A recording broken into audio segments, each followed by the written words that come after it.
엔켈이 청산 신호가 떴습니다. 계속 나아가십시오. 지금은 작지만 미래에는 거대해질 것임을 의심치 않습니다. 경제공략입니다. 일본의 금리 인상 소식으로 엔켈이 트레이드 청산 신호가 증시를 지배하며 간밤에 미국 증시는 소폭 하락하는 흐름이었습니다. 일본의 2년물 국채금리가 1%를 넘어선 것은 17년 만이라고 합니다. 이러한 리스크로 시장은 다시 위축되었던 것 같습니다. 아무래도 엔캐리 트레이드 청산 리스크가 미국의 12월 금리 인하 결정에 영향이 있을 듯 합니다. 2024년을 한번 겪어봤던 이슈이기 때문에 너무 걱정할 필요는 없을 것 같습니다. 예정이 되어 있는 리스크는 대비가 가능하기 때문에 연준에서 적절히 잘 판단해서 대처하지 않을까 생각합니다. 오히려 일본의 금리 인상으로 인한 유동성 이탈을 대비하기 위해 미국의 금리 인하를 한번 기대해 보겠습니다. 빠져나가는 유동성 흐름을 채워주는 방식인 것이죠. 이렇다면 금리 인하를 위한 명분도 되기에 충분히 가능성이 있어 보이지 않은가 싶습니다.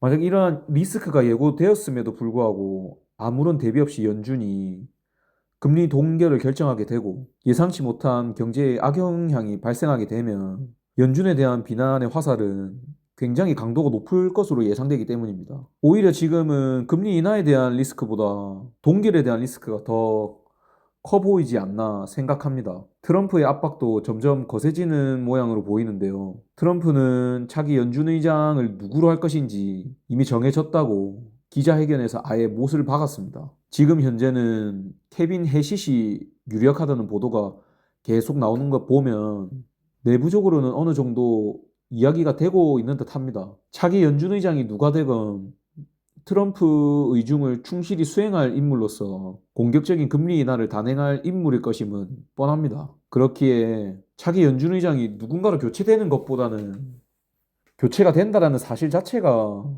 더욱 중요해 보입니다.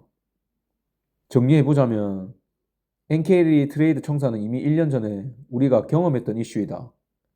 그때의 기억을 되살려보자면 일시적 조정 이후 지속적으로 상승하며 단기간 만에 대부분 회복을 했다.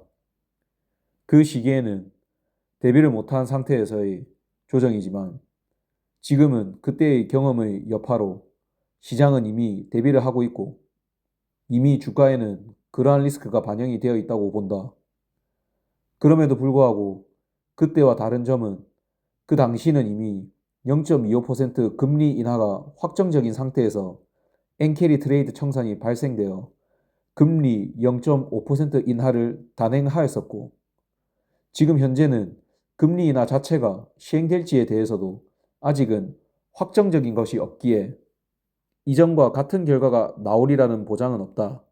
단, 금리 인하를 결정하며 추후 금리 전망까지 비둘기적 메시지를 낸다면 시장에서는 매우 환영하겠지만 금리 인하를 결정하며 추후 금리 전망을 매파적으로 한다면 시장은 다시 한번 위축될 가능성이 큰 것으로 보인다.